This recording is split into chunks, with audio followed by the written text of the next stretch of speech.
want money, I got a cash point and it says, good morning, Betty. And I say, good morning, cash point. Then it says, how much do you want today? And I say, I want £100. Then they say, madam, take your money because you worked for it. Girls don't go to a sugar daddy to ask you for money, ask your ATM.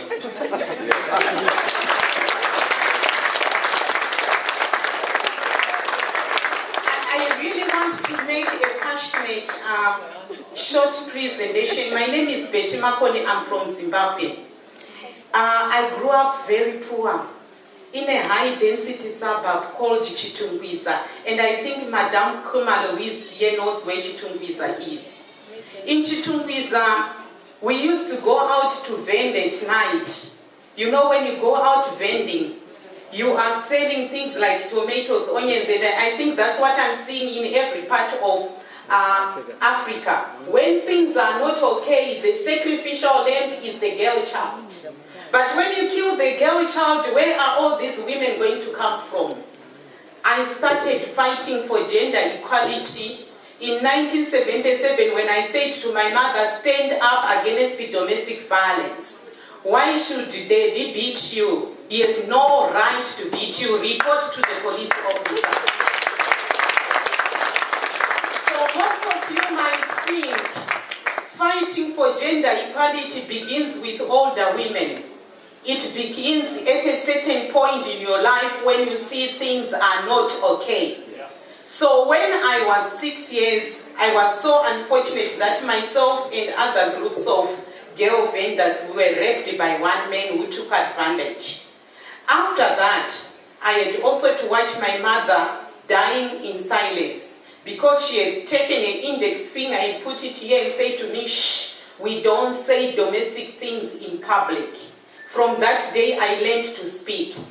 Later on, I struggled to go to school, and it had to be a situation where I was a mother at 9 years. And you know, millions of young girls who are child-headed families, who are looking after children when they are supposed to be looked after.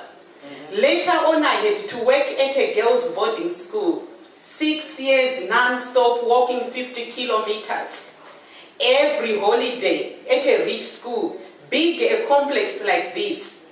But I said to myself, working hard does not kill. If that's going to give me an education, I must work for it. I rushed after one bus that was going to a boarding school. And that was one school in Zimbabwe. I knew I was going to be a star. When I got into the bus, one girl asked me because she had seen how shabby I was. Where are you coming from home? Who is looking after you? No one, mother died. She took a pencil and she gave it to me. She took a pen, she gave it to me. On that day, I learned to be generous. When we got to the school to write an interview, I came number 1 out of 3,000 girls. I had the brains, but I didn't have money. Even when I showed up at a Roman Catholic school, I said, sister, I have the big brain, but no money. Allow me in the school. When I finish, I'll do something to change the world. When I finish my second degree at the University of Zimbabwe, thanks to our government by then, because we had grants to make even poor girls like me get to university, I did my second degree. I was deployed to teach in a community where I grew up, where girl child vendors were there when I came back from university. I started knocking on every door to say, no, it's time for them to go to school. Why prefer the boy child? Why neglect the girl child? The discrimination against our children in Africa begins at home. When you deny an education, when you take a child who is under 6 years, marry her to an older man. By the time I was in 2008, I had dealt with over 35,000 rape cases of children under 12 years in my country. Not only in Zimbabwe, go to Zambia. All the kids are married, all the girls are married, most of the boys are in school. Go to Ghana, all the girls are vending, they are doing kaya kaya. Whilst every boy is truthful, our continent does not give gender equality at all.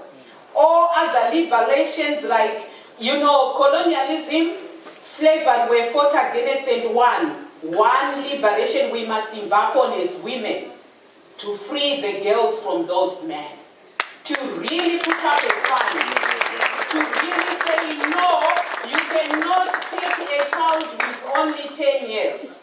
To say no, you cannot cut a clitoris. You cannot take a knife and put it on a private genital organ of a child and claim that is cultural. There is no justification at all. Now, as I stand before you, I empowered 300,000 girls in Zimbabwe who are big women in London, in New York. Go to any city of Africa, and my girls are there. I told them, this bag, these car keys, if you put determination, it's not like they are asking for food or for donations. They are asking for sustainable development that keeps them going. They are asking for a fishing rod, not a fish. Girls have got power to change their condition.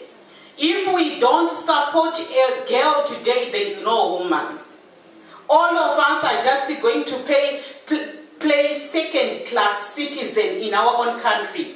Look at the continent. Look at the gender insensitive policies, practices, attitudes that undermine the development of women. This is my Global Award number 26, and I want to thank you so much for giving me. And I still recall when I stood next to Nicole Kidman for CNN Hero, and she said, it's time for the world to come to the rescue of African girls, Betty. This must stop. On that note, and before I conclude, I just want to give tribute to my husband, Engineer Nyamapeni, over there. You know, there are some men who fear what I'm saying in Africa, just for a woman to stand up to say, hey, we are equal. But he's here, he's saying, go on. And I think we need men of quality who are not afraid of equality. Thank you so much.